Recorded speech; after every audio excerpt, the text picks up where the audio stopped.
Hindi lahat ng PC cases pare-pareho. So may mga ginawa para sa mga compact builds at meron namang hindi pang compact builds. Meron tayo dito ngayon yung Deepcool CH160 at CH160 Plus. So unahin natin yung CH160. So ito yung mini ITX compact case na merong mesh panel sa harap at gilid para mas presko yung airflow. Kaya nitong magdala ng air cooler up to 172mm at kahit full size na GPU up to 305mm.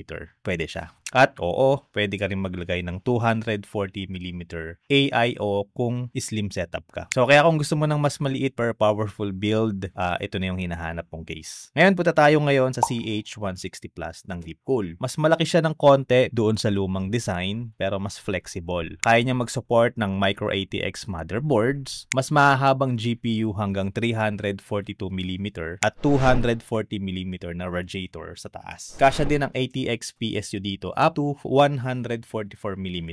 Kaya mas maraming power supply options ang pwede mong paggamitan dito sa bagong models. So ang tanong nito, alin ba yung mas bagay sa'yo? Kung compact lovers ka, go for CH160. Pero kung upgrade hunters or let's say gusto mo ng much better size dito, meron CH160 Plus na in-offer ang Deepcool. So at good news, meron kaming available stock niyan dito sa PC mo. Message us on Facebook page and also dito sa TikTok.